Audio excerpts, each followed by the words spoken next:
Okay, I'm Cici McNair. I'm a private detective.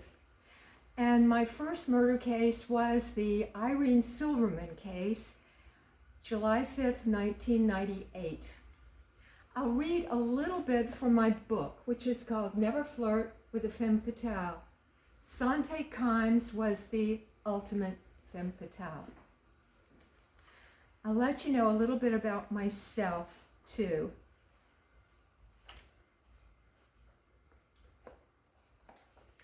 In 1994, with no income and a pathological sense of adventure, I decided to become a private detective. I'd had dozens of jobs before that. I never had a problem talking anyone into hiring me. The problem arose when I was expected to show up day after day to do much the same thing over and over again. I was constantly quitting jobs. I'd been around the world, drunk champagne with gun runners, danced with thieves, flirted with murderers. I'd almost been sold to a tribal chieftain in Afghanistan for a lapis lazuli box. It was really a beautiful box. Nearly married a king in West Africa. It was all part of the ride. It was midsummer of 1998, and I was still doing random counterfeit cases with Mickey, my PI pal. I'd found a missing person, and I was longing for a lover with a summer house on the ocean. Irene Zambelli Silverman, 82 years old, rented out rooms in her Beaux-Arts mansion on 65th Street between 5th Avenue and Madison. My address was not nearly as swanky, and though I lived a few yards from 65th Street, I was on Lexington Avenue in a fourth-floor walk-up I called the Crow's Nest. Within a week of the Kimes' arrest, I was hired as a private detective. I had no idea what I was in for. Mrs. Silverman had disappeared. There was the warrant concerning the theft of the Lincoln Town Car in Utah. There was a killing in California, a missing banker in the Bahamas, credit card scams, and the whiff of arson anywhere Sante Kimes had ever owned property. There were corporations, both real and dummy, with officers dead, non-existent, or alive and unwilling. The foul play was theatrical and international, and I was yanked into all of it.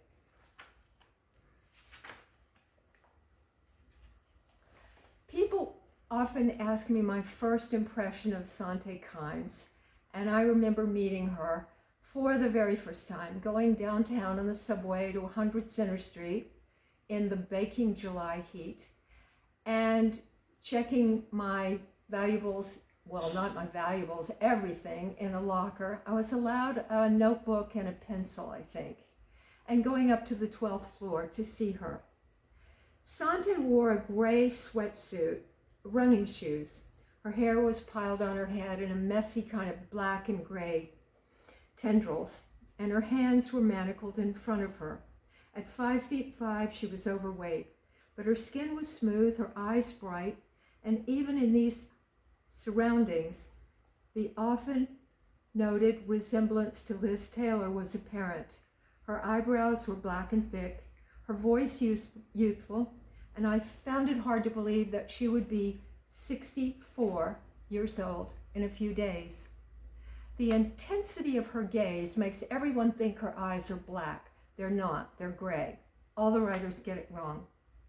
As I was introduced, the cuffs were undone by a guard, and Sante reached up in that unthinking gesture of women everywhere to adjust her hair. "Oh, honey, I look terrible today, and you look so beautiful." And to the lawyer, "Doesn't Cici look beautiful? And I look awful." We assured her that she did not look awful. She tilted her head towards Matthew, the lawyer. Eye contact, all of it was very calculated, and all I could think of was, oh, she is good. She is very, very good. She is a man's woman. She probably will have very little affection for me. The New York charges leveled against the mother and son ranged from murder in the second degree to grand larceny, forgery, burglary, criminal possession of a weapon, eavesdropping, and credit card fraud. I was hired by Larry Frost. I'd done a lot of cases for him before. Larry and I agreed that I should go back, meet with Sante's son, hear the whole story, and then follow up on all the alibis, witnesses, whatever was needed. The whole story, what a joke. I don't think I have the whole story now. This was 1998. All these years have passed. I still don't understand every nuance of the story. The next day I went downtown to 100 Center Street, right up in the elevator to the 12th floor, and I was to meet Kenneth Kareem Kimes.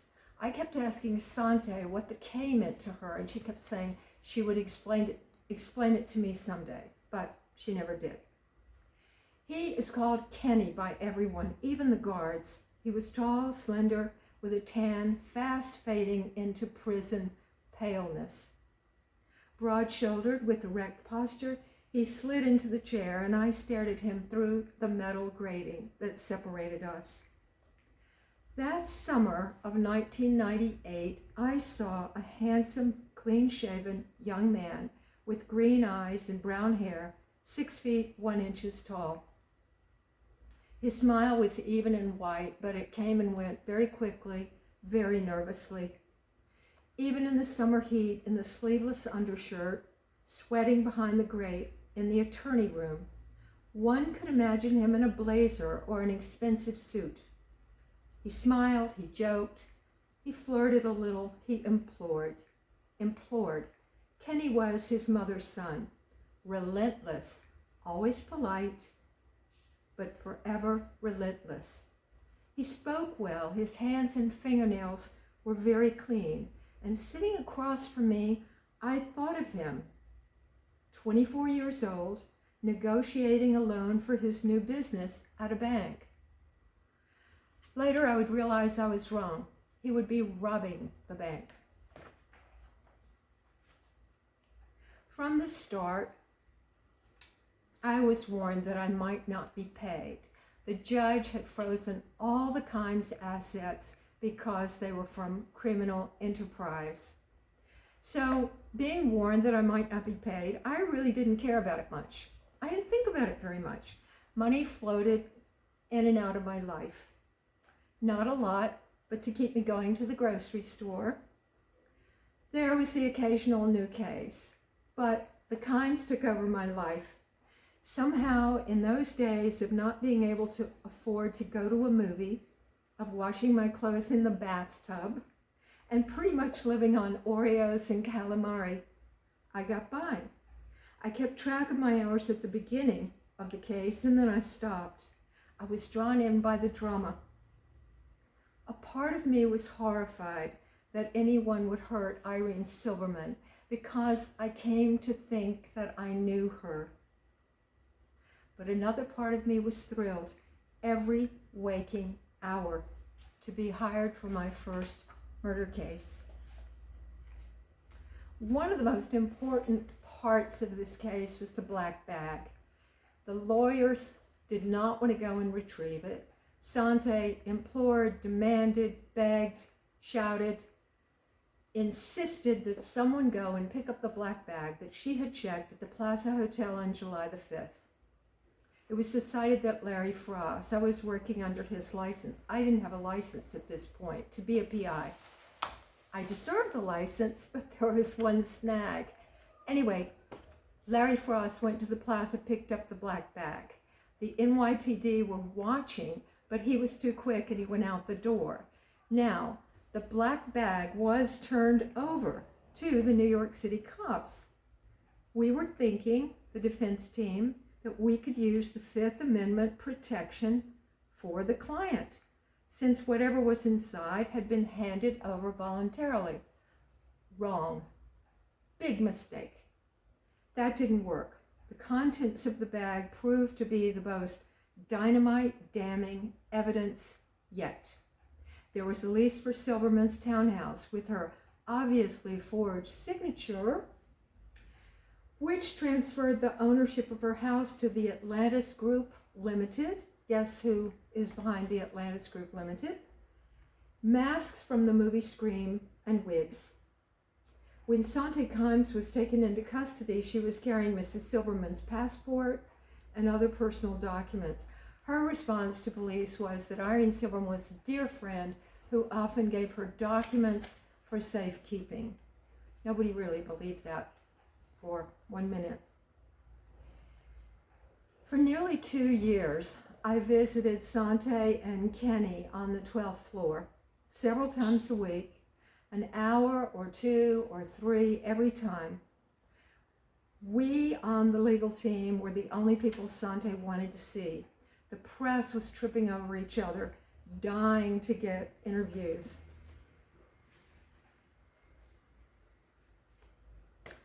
I think everyone is pretty familiar with Sante's background. Born in Oklahoma in July of 1934, and her father, she said, was an Indian religious, internationally known wise man.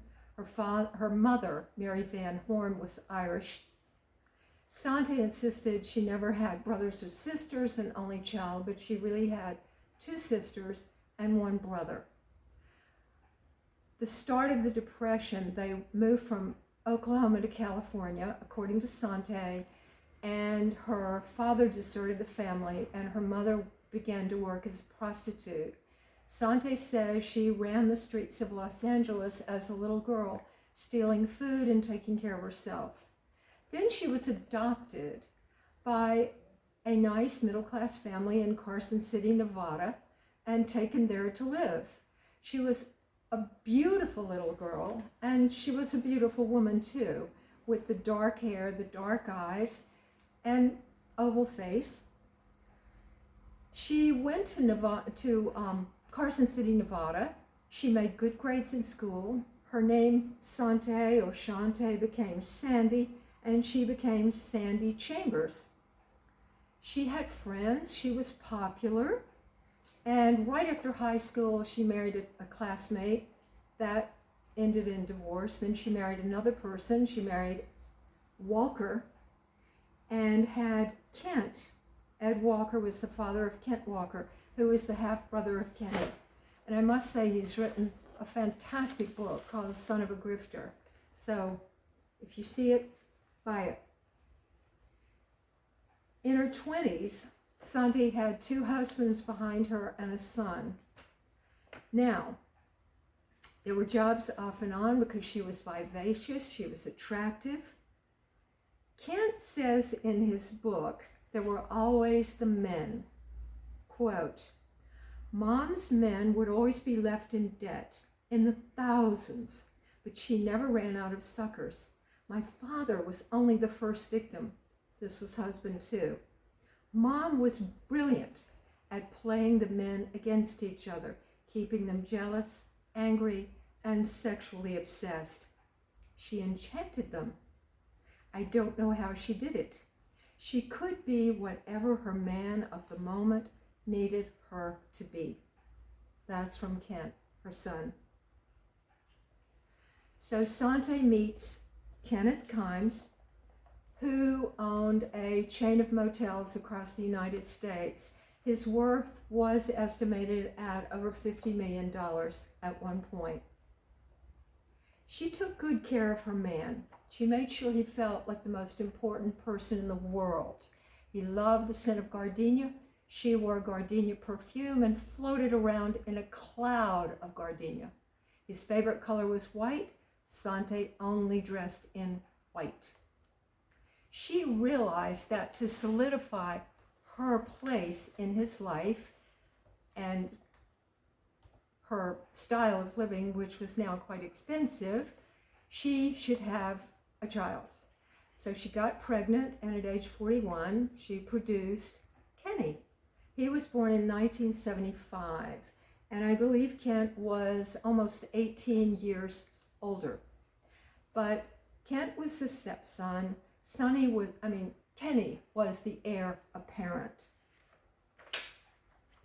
He was immediately the most important person in that family.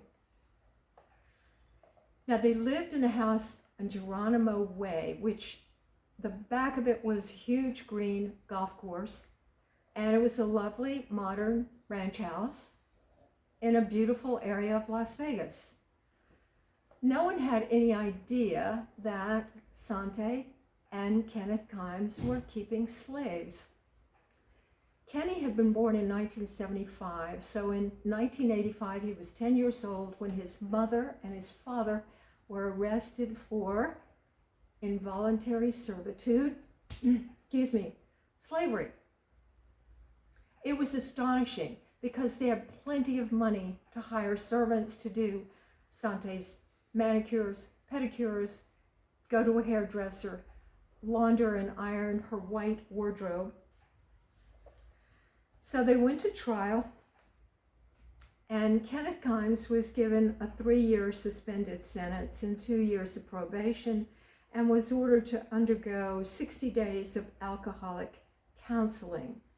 Sante really kept her husband quietly marinating as she handed him drink after drink. So I feel that Kenneth Kimes was not always completely aware of what was going on in the household. Sante, however, was convicted on 14 different counts, each of them having a sentence of 5 years. This was 70 years in the slammer for Sante. But the judge said, let's do it concurrently. She was given 5 years, and she only served 4. Now, Kenny told me these were the happiest years of his life. His father was very indulgent, very kind, was a good father, and, for instance, built him a swimming pool for one of his birthdays. At this point, Kenny was 10, 11, 12, 13 when his mother was away. For the first time, he could go to school. For the first time, he had friends his own age. Sante had had him tutored by private tutors his whole life, and no child was considered good enough to be his friend. So Kenny grew up with tutors around adults, and mostly around his mother, his entire life until the age of 10. So he was delighted with the situation. Then she came back. He was a teenager.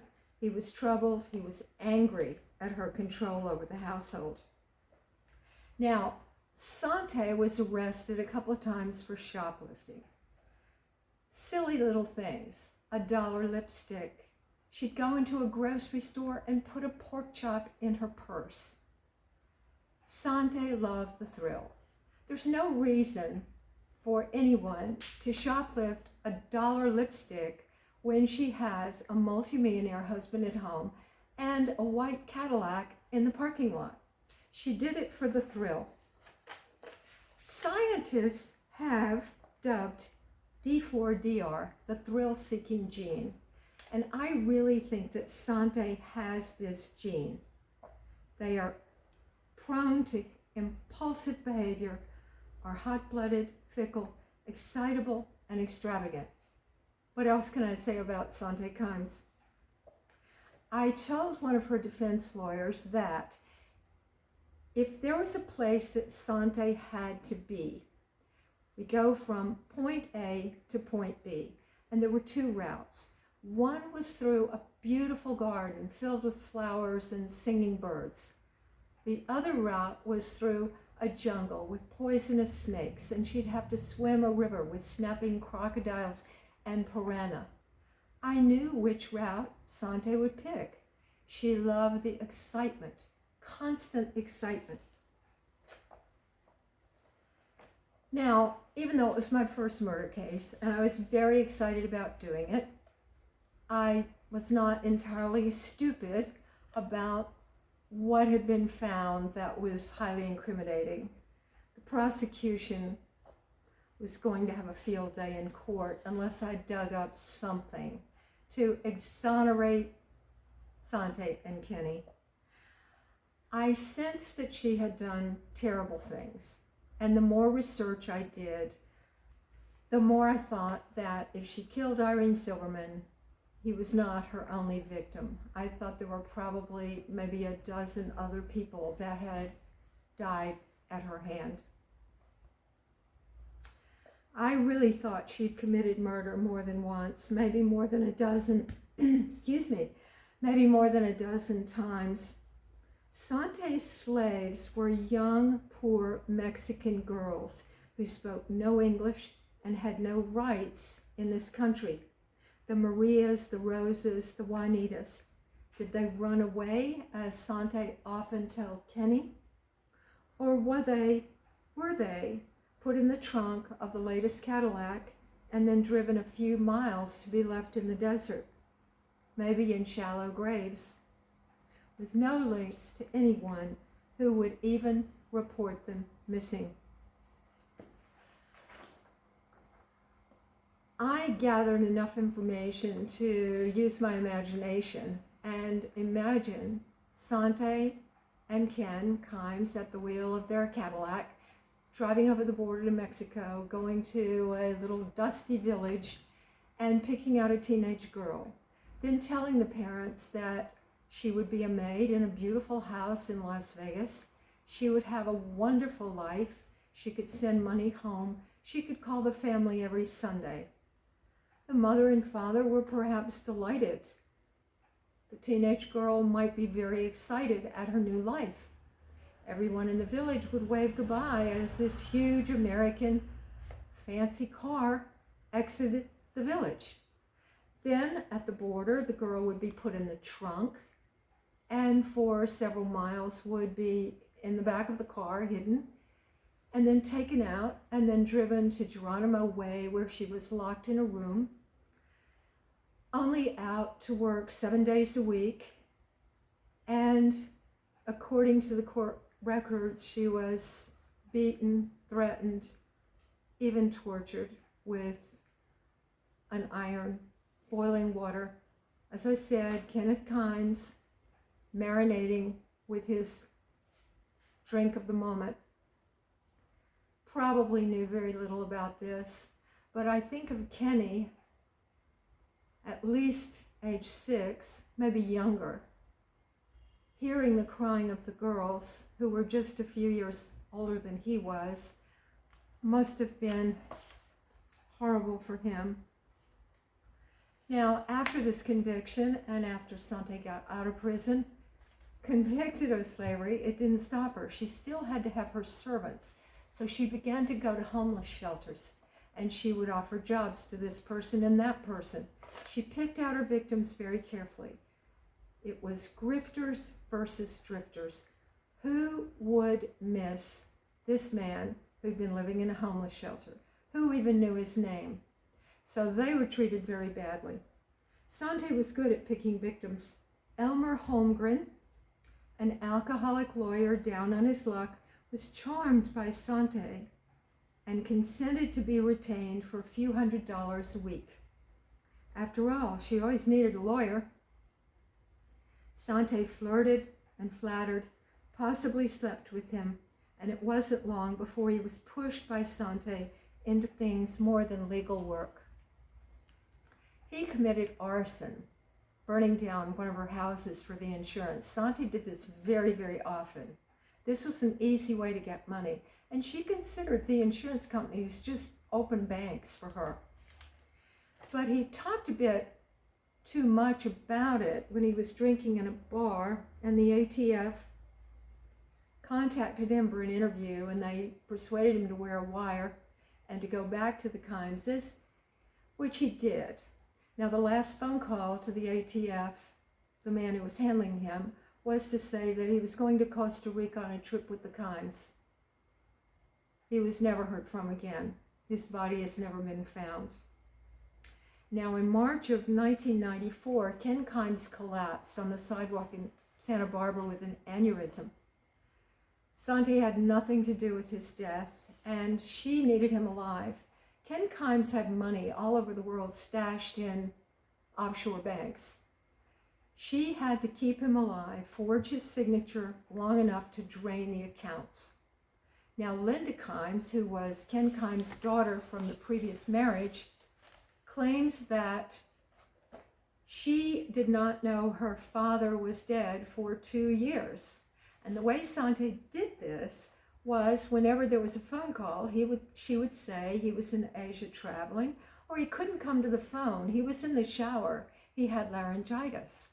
She kept this news from Kenny, who was in University of California at that time. She claimed to me she didn't want him to fail his exam. She didn't want to upset him. Now, at the end of the school year, she picked him up at the airport and he said, "Where's Papa?" And the story is she pointed to the front seat floor where there was an urn and said, "He's right there, been cremated."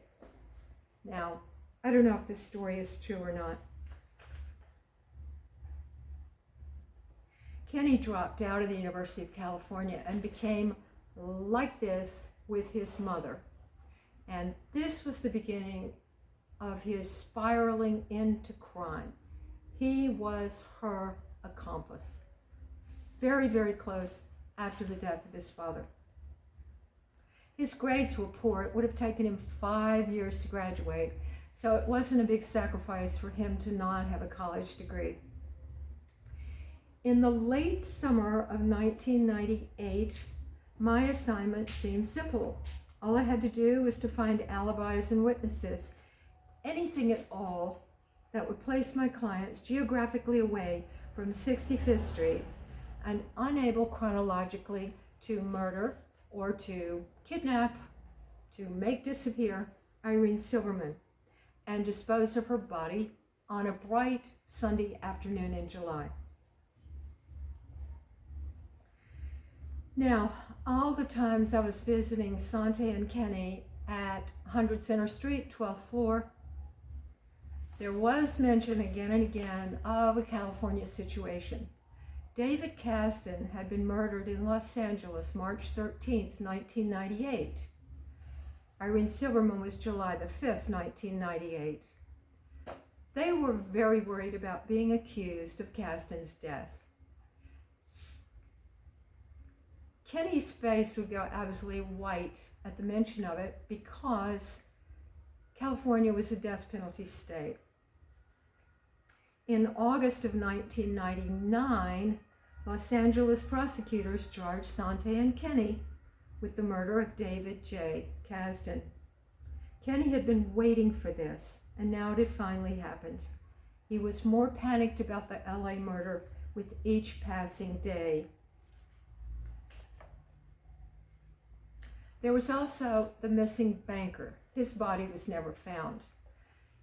During the time that Sante was, quote, keeping her husband alive by not coming to the phone, laryngitis in the shower in Asia, there was a banker called Said Bilal Ahmad in Nassau. He became a little suspicious about the withdrawals from his bank, and he called Las Vegas hoping to clear everything up by speaking to Kenneth Kimes, who was unavailable. Now, Sante realized that he was suspicious, so the very next day, after the last phone call, she and Kenny arrived in Nassau, and they took this banker to dinner. It was his last dinner. His body has never been found. They were a huge part of my life. You can imagine meeting them a couple of times a week, 2 and 3 hours at a time. And sometimes I would say goodbye, get on the subway, get off at 68th Street, walk up the stairs to my apartment, and with my key in the door, hear Sante's voice inside, leaving messages on my answering machine. Once I went to bed early, she called, and in darkness, I could hear Sante's voice saying, "Honey, I'm holding on to you. I'm holding your hand. You are the one to find the truth. You are the one to save me and Kenny from the greatest injustice in American history." She had expressions of, "I'm holding your hand. I'm holding you," and would often reach through the grate in what I call the mouse hole to hold my hand, and I'd have to pull it away to write. I didn't like this. I often had bad dreams about them, even though I'd spent that afternoon joking and laughing and pushing Altoids, drug of choice, through the mouse hole. She frightened me. And I can remember her saying, she was calling to Kenny back and forth. I was the attorney's middle ground, and they were each behind a grate. There was the male side and there was the female side. So it was like a tennis match for me, going back and forth. And they would call back and forth, and I would pass notes back and forth, and they would talk. Kenny was asking me the best restaurant in New York. I gave him some ideas. He started asking me more and more, and Sante continued, yes, honey, we'll take you out for champagne and caviar and a big old sirloin. Anything you want, honey, because you deserve it. You're going to be the one to save us, and we'll take you out for the best dinner you've ever had in your life. Maybe, I thought, the last dinner I'll ever have in my life. How many people had disappeared after a terrific dinner with Sante and Kenny?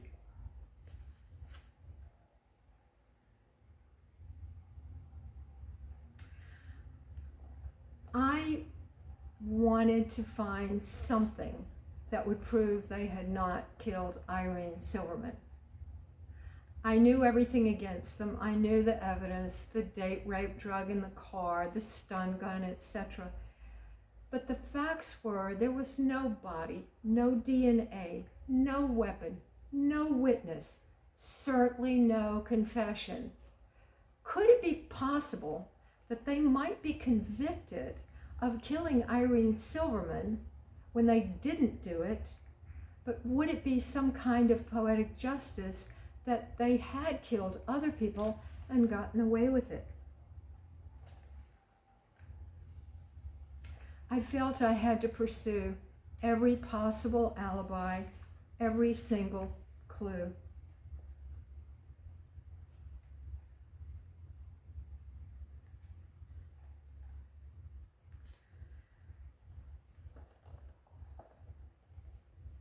Sante always had requests for this, for that.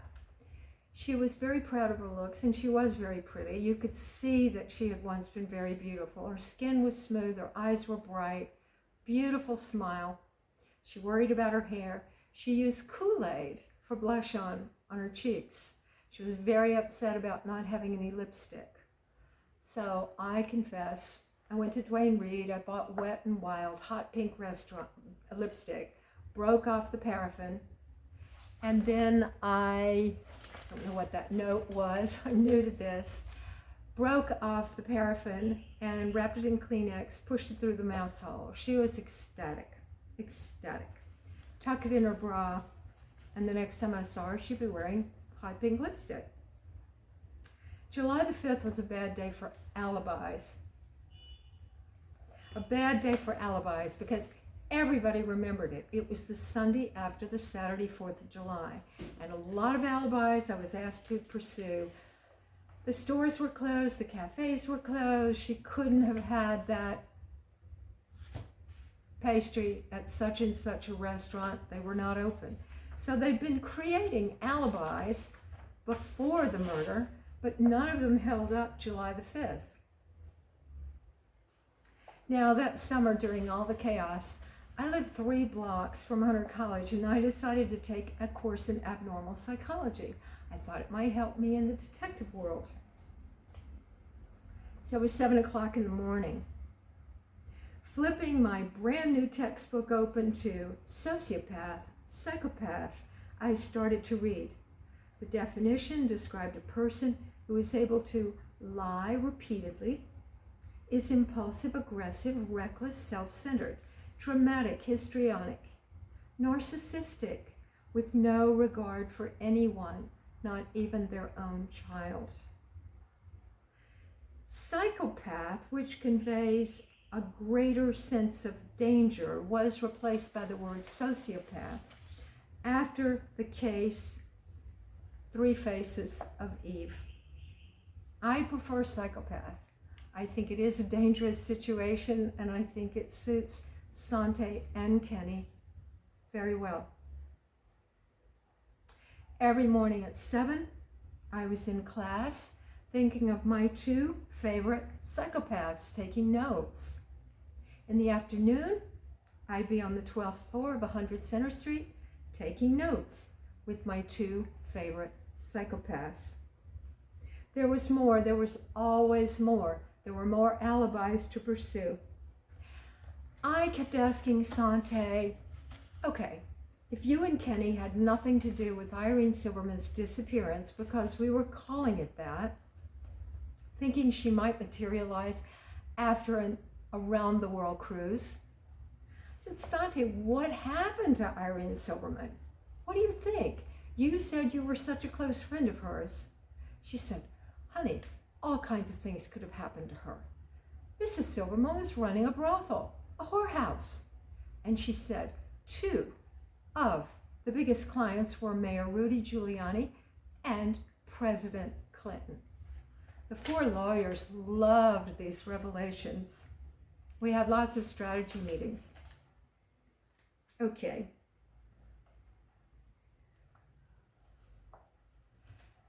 There is so much about Sante that hinges on her powers of persuasion that I want to read this. As the wife of multimillionaire Kenneth Kimes, who was enthralled by her and too weak to stop her from having slaves, or as a prisoner behind bars, Sante was an undeniable force. She is sly, clever, very bright. I cannot overemphasize how quick and intelligent she was. Her voice is lovely. It could be seductive, sugar sweet, rich with affection, or plaintive and pleading. But it could also rise in melodramatic indignation or hiss with rage. Her eyes would flash flirtatiously, fill with tears instantly, or turn from gray to nearly black in a fury. Sante Kimes is an actress in the league of Meryl Streep. She could be loving or dangerous. Adam Silvera, the paralegal, we worked together very closely, once described her as warm and nourishing, a big-breasted, seductive, feminine tease, a sympathetic earth mother, or a female force, cold as a cobra. Sante was the ultimate femme fatale. Now, Kenny was separated from his mother at Rikers, where they were being kept. They were together when they were each behind their grates, and I was in the middle. And I noticed Kenny getting more and more independent and more powerful in his own way. They would call back and forth, I love you, Mom, I love you. And the notes would go back and forth. I thought it was a little strange when I read one note. I was told I could. I am you, you are me. I saw them as a couple. But behind their grates, calling back and forth, with all the I love yous and I miss you and Kenny, are you eating enough? He was getting very thin. He was lactose intolerant. I marveled at this. Charged with murder in jail with Sante for his mother and lactose intolerant to top it all off. Kenny would sometimes become enraged at his mother. He had a short fuse. Everything is your fault, Mom. The reason we're here. He told her to stop writing notes and letters to everyone. She was a compulsive list maker, which was her undoing in the 14 notebooks that were found, and made a huge difference to the jury. Once, when she wouldn't stop talking and he wanted to speak, he shouted, if I weren't behind bars, I would kill you. Sante now honeyed him into seething, head-shaking, teeth-clenching silence. Now, during all the months of 1999, when we were preparing for the murder trial, both Sante and Kenny were obsessed with Las Vegas and Los Angeles. The murder charge in California loomed. and again, was a death penalty state. The lawyers in New York kept telling Kenny to focus on New York. If everything goes wrong in New York, there will be no LA. Focus on it. And once Michael Hardy asked Kenny if he had an alibi for the March 13th murder of David Kasdan. And Kenny said very seriously, "No, not yet, but I'm working on it." Now, the whole idea was that I would go to Las Vegas, find an alibi for Sante and Kenny, proving that they could not have been in Los Angeles killing David Kasdan on March 13th. All the lawyers said this is a bad idea. They didn't want me to go. Absolutely no, not. Okay. They decided this is a group of 4. Then one by one, they'd go up to the 12th floor. They'd see Sante, say no to her, and she would wheedle and whine and cajole and insist. And one by one, she changed their minds. So I was catapulted to Las Vegas, rented a car, went up and down the strip, interviewing Kenny's high school friends who worked in a bakery, worked in a gym, difficult to find. It was an amazing trip. It netted no alibis whatsoever, even to the extent of Sante saying, "You have to go to a certain 7-Eleven. The manager will remember me. I bought Fritos, and I talked about my other son's birthday." So what do you mean? You have Kent and you have Kenny. "Oh no, there's another son. The first family of Ken Kimes," she called the Creeks, "they had kidnapped him. He was being held hostage in Mexico." And with this, her eyes filled with tears, her voice choked, and she said they were holding him for ransom so that Kenneth Kimes would change his will. I never found any evidence of this third son. And the manager of the 7-Eleven did not remember anyone buying Fritos a couple years before on March the 13th. Now, the trial started the end of January, and I was sent to Las Vegas the beginning of January. The end of January it began, and the defense really had nothing. 2.5 months of witnesses trotted to the stand for the prosecution. So in June of 2000, the verdict was read. It was 118 counts of guilty, guilty, guilty, guilty, ringing out in the courtroom. When it was over, the journalists all rushed out. The press was there in full force, and Michael Hardy, one of the lawyers, said, "Cici, go upstairs and be with her."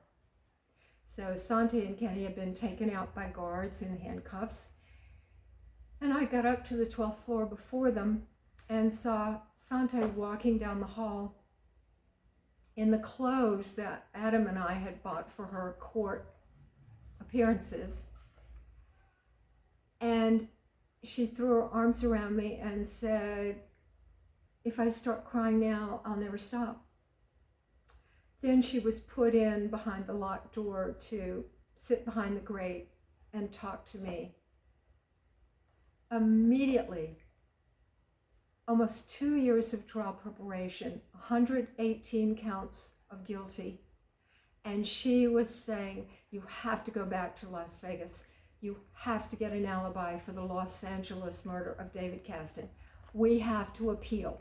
She had immediately moved on into we must fight mode. Then Kenny came down the hall. I saw his face, and it was absolutely gray. I don't think he'd ever really thought that they would be convicted. Hadn't his mother told him over and over and over again, "We're going to be on the beach in the Bahamas, we'll go back to Hawaii, we'll be sipping cocktails, watching the sun set." He believed his mother. Suddenly it was all over.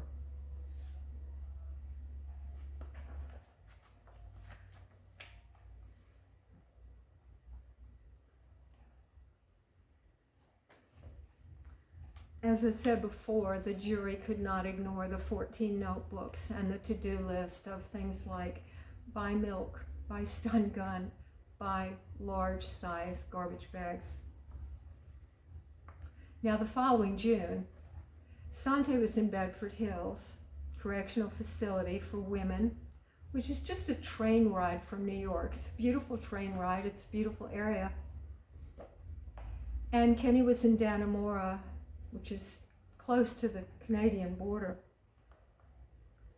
June, a year after the sentencing, this was 2001, both mother and son were extradited to California to stand trial for the murder of David Kasten.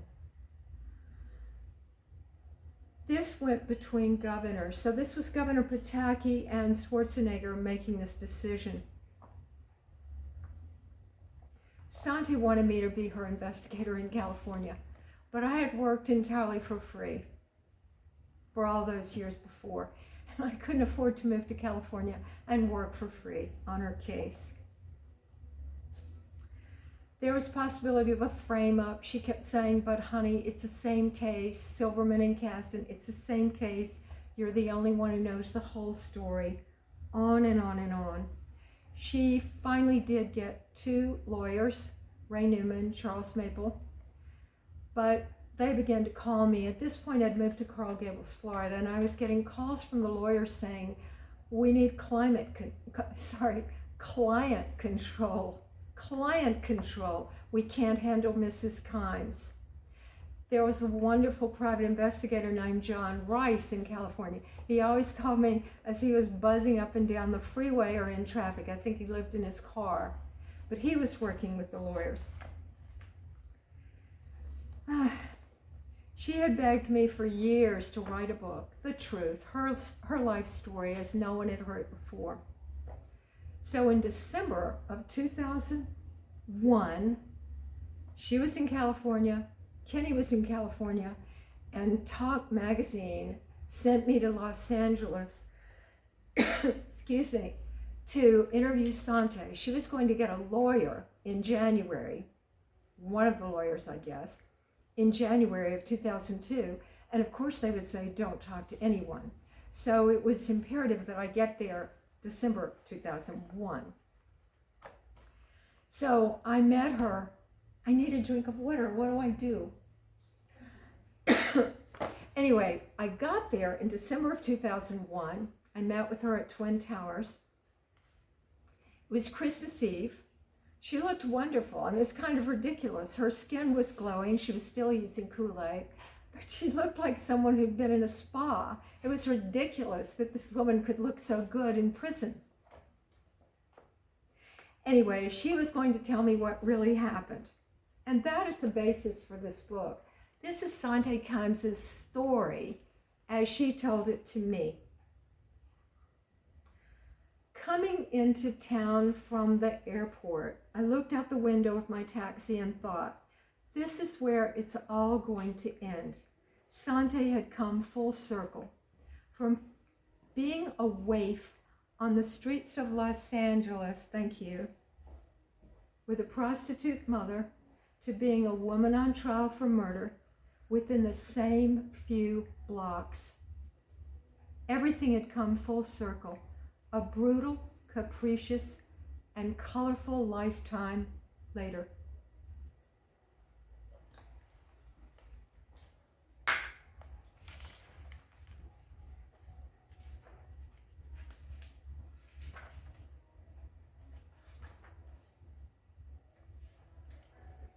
There were a lot of questions, excuse me, I had for Sante. She claimed that working for the government, the US government, had started in Las Vegas when I saved 2 DEA officers' lives. Quote, they were going to be taken to a ranch and eaten by hogs. Can you imagine? When I was in jail, I heard this and reported it. This was the time she was in jail for keeping slaves. She explained that she was drafted to work with Panamanian drug dealers because I was placed with leading people who had information to give. She said she became a big-time drug informant. This went on in Washington, D.C. I worked with the girlfriends of drug lords. There was someone called Loretta S., but I probably shouldn't use her name. I recalled that the entire defense team was amazed and curious about some of the phone numbers in Sante's address book. "How did you get the phone number of Air Force One?" I asked. This has been confirmed to have been the correct number. It's changed all the time, but she had a one-time correct number. "How did you get Colin Powell's home phone number?" She said, "The DEA gave it to me." I said, "Hey, this is getting dangerous. I may need help." Sante told me that after she worked against Panamanian drug dealers, they came after her in retribution. Honey, it was horrible. You'll find that it's very dangerous when you try to help the government and the government forgets about you and won't protect you. When I got back to Las Vegas from Washington, people found out that I had worked against Noriega. During the course of this undercover work, Sante asserted that she was sent to Panama, Germany, France, and Korea, and that this top secret work was the reason for her many identities. She did have a lot of aliases. Everything was top secret.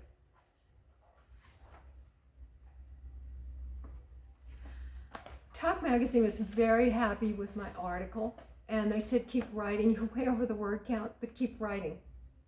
So I came back to New York, and then they sent me back in the spring of 2002 to meet with Sante again.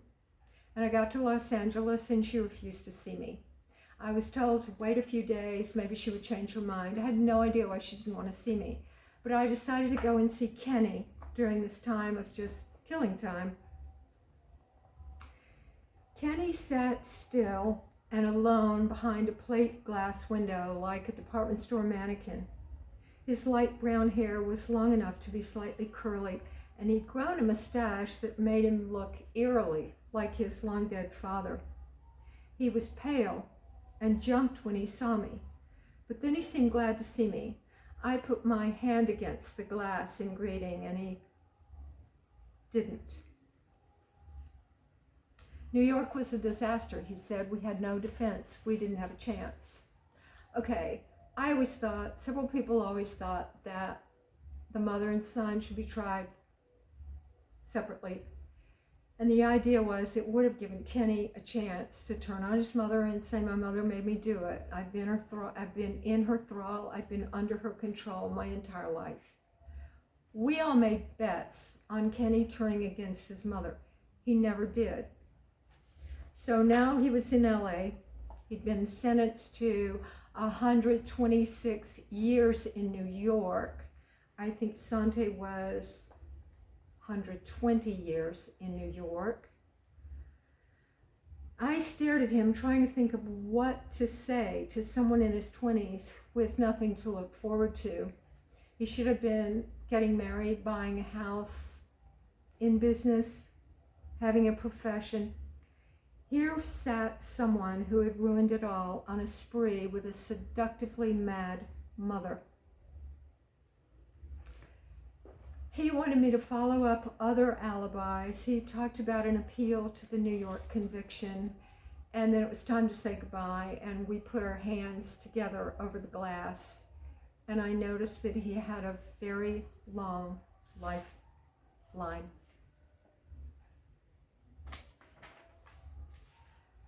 I had moved to Coral Gables, Florida, and the calls kept coming. This was the prelude to the LA trial for the murder of David Kasdan.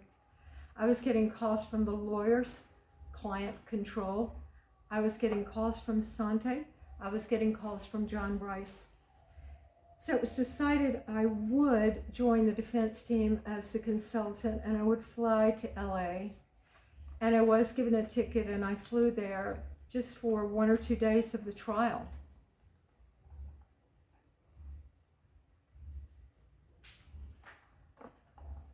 Now, the most shocking thing to me was that on one of these phone calls before I flew to LA, John Rice called and said something, and I said, "Will you repeat that, please? Are you sure?" It was the bombshell news that Kenny had finally done what we'd all made bets he might do back in New York. He would testify against his mother. In return, he told Eleanor Hunter, LADA, he would tell everything about the Silverman murder, everything about the Kasdan murder, if she would take the death penalty off the table for both him and his mother.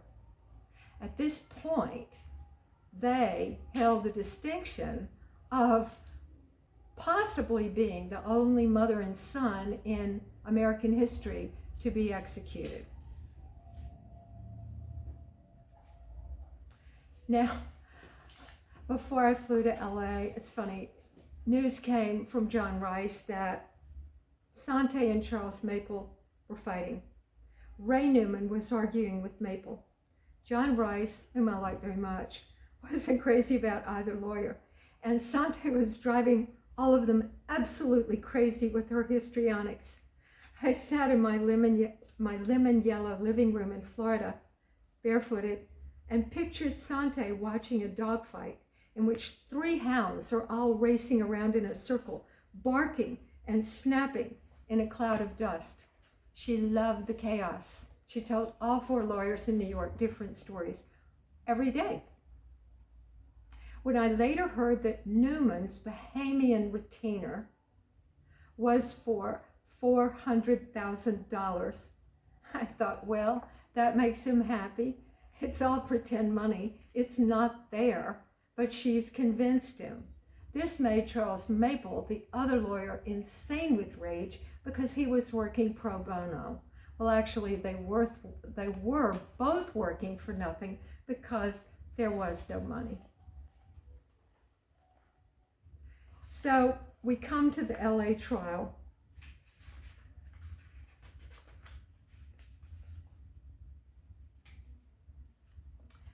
Kenny was called to the stand. I was stunned, even frightened by Kenny as he made his way to the witness box. Maybe for the first time, I saw him as dangerous. His dark hair was long, slicked straight back, and clipped in a ponytail. He had a big mustache. A grimy white t-shirt showed in the neck of the orange jumpsuit. The handcuffs caught the light and glittered when he raised both hands to swear to tell the truth.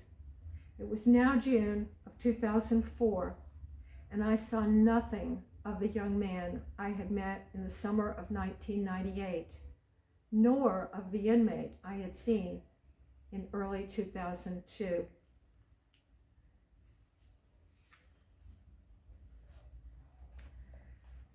He was to tell the truth after thousands of lies he had told to me as I stared into Kenny's green eyes, as his mother insisted he'd never done anything wrong in his whole life. He told the courtroom how he had grabbed the 82-year-old woman and pulled her into her own bedroom as she struggled. I have written what he said to the courtroom, but I don't want to read it. It's too awful to read. Then Hunter took him back to Las Vegas, to before that summer of 1998. This was March 98. Kenny talked about needing money, about raising money, with a loan against the Geronimo Way property. He explained getting the $280,000 for the new mortgage put in David Kasdan's name. He described Kasdan being upset, refusing to cooperate. When he related the plan for David Kasdan, Kenny used the word demise. He never said death or killing or murder. It sounded very false. When one imagined a bullet being fired with noise, heat, and lethal force. Hunter, D.A. Hunter, led him into describing Sante's powers of persuasion. How would you describe your mom's ability to talk people into things? He nearly smiled and said, amazing, astounding. Could she talk you into things? Yes. Kenny said, Mom was on the phone and she said, we're going to have to kill him. She said that to me, and I knew that responsibility of carrying this out fell on me. He related driving with John Little to the Granada Hills house early in the morning and ringing the doorbell. Of course, David Kasdan recognized him and invited him in for coffee. When Kasdan turned his back in the kitchen, Kenny shot him in the back of the head. Every word seemed to hang in the air between me and Kenny in subtitles. It was a sort of airborne typing. Kenny killed him. I could see David Kasdan's daughter in silhouette, the tears shining on her face. The courtroom was hushed. Kenny went on. Kenny related how he'd called his mother afterwards, told her the deed was done, and also how he bought her $100 worth of flowers on the way home. Sean Little had testified to that in the New York courtroom. Kenny was upset about all the blood during the phone call, which was taped. Sante had a strange idea that she should tape her calls, and she did. Rose's blood, a taped phone call. It was all outrageous, horrific. D.A. Hunter continued, whose idea was it to use David Kasdan's name on the loan? My mom's. Whose idea was it to go to Los Angeles? My mom's. Whose idea was it you go to David Kasdan's house that morning? My mom's. Whose idea was it to kill David Kasdan? My mom's. There was the sound of whimpering, nothing else. No one was breathing in the courtroom. There was just this soft sobbing from Sante in her wheelchair, which she did not leave, which she did not need. It was sheerly theatrical.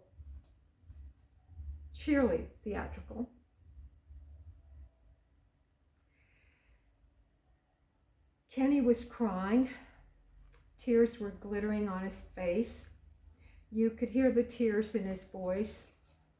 The next answer, the next answer, the next answer. My mom's, my mom's, my mom's. There was a break for lunch and everyone shuffled out. I felt as if I'd come to the surface from the bottom of the ocean. I went out in the California sun and I talked to a journalist or two, and then I walked into the cafeteria with another PI I'd met. Then I joined Newman and Charles Maple at their table. They had bickered constantly for months over who would do the cross-examination of Kenny. Ray Newman won out, but he sat in front of me and Charles Maple with a blank yellow legal pad, holding a pen. Nothing was written on it. I looked at the clock. We had 15 minutes until filing back into the courtroom. Ray asked if I had any ideas. I wanted to scream, I'm just the private detective. You're the lawyer. You're the criminal defense attorney. But I didn't. Had they even bothered to read my letters, my timelines, my personality assessments, all of it, had they bothered to read anything, to even think about it, to consider all the material I'd sent, all the phone conversations of explanation, I said, you have to discredit Kenny. That seemed pretty obvious to me. I glanced at my watch. I told Ray that Kenny was known to have a violent temper. In college, a girl had complained, had worried about him, and taken out a restraining order. As a teenager, he'd used steroids to bulk up. I told him about the private tutors. I told him about the trips to Hong Kong, to Europe, the Caribbean, the life in Hawaii. The minutes were flying by and I was talking really fast. Ray Newman was scrawling every word down. I'd add a detail and he'd circle it. I described what Kenny had told me about staying in the best hotels. Sometimes I remembered his exact words. He was quite sophisticated for someone of his age. He'd had an excellent education. There were a few years at the University of California. I emphasized that as the son of a multimillionaire, he had been given the best. I described a life of privilege, of a young man who had never had a job, never worried about money, never had to report anywhere. How could all this describe a person with no free will? Look, I said to Ray, get this in. He has a brother who never killed anyone. It felt odd to be plotting against Kenny, but Sante was on the stand. Sante was on trial here. So I was meant to be on her side, and if he decided to confess and implicate her, I had to fight for Sante. So we went into court. Ray stood up. He used my every word, every single word. It was a very heady feeling. I felt like a playwright watching a theatrical performance, and an actor was delivering my dialogue. He was good. He bounced the responsibility of all of this into Kenny's court. On and on. Are you an only child he ended up with? I have an older brother. Ray said, your brother is not a killer, is he? Finally, it was over. Okay, so they both were given life in prison. Sante went back to Bedford Hills. Kenny went to San Diego, where he is now. So there they were, there I was. In 2009, I wrote Kenny and told him I'd seen his mother at Bedford. I go up from New York and see her once in a while, and that she was fine. They were never allowed as convicted felons to ever communicate ever again via telephone or letters. And I don't think that's right. There are a lot of things I'm in disagreement about in the prison system. I told him about the book. I had asked Sante if she wanted to say anything. She said, no, honey, we have to fight for the appeal. You have to get me out. You have to fight for Kenny. I said, Kenny confessed. She said, no, he was coerced. And anyway, he did it to save my life. In her mind, he never turned against her. He saved her life, her beloved Kenny. So that's how she rationalized the deal with Eleanor Hunter, the DA, to take the death penalty off the table. He saved my life. And maybe he did. He saved both their lives. But all she wanted was to plan the appeal, to right the wrong. Sante, as femme fatale, led all sorts of men into danger. She beguiled lovers and husbands, bankers and lawyers. Perhaps her greatest victim was Kenny, who will forfeit his life 24 hours at a time, day by day, behind bars. He's now been behind bars 25 years. Behind bars in return for succumbing to his mother's wiles. The only other thing I can add is that Sante was a very attractive woman. She loved the life in Palm Springs and Beverly Hills, was often mistaken for Liz Taylor. Never one to disappoint, Sante would smile at the fan and then sign a cocktail napkin, "Love, Liz." That's all I have to say about Sante and Kenny Kimes. There's plenty more. That's all I have to say today, but I hope this answers some questions. Thanks so much. Signing off.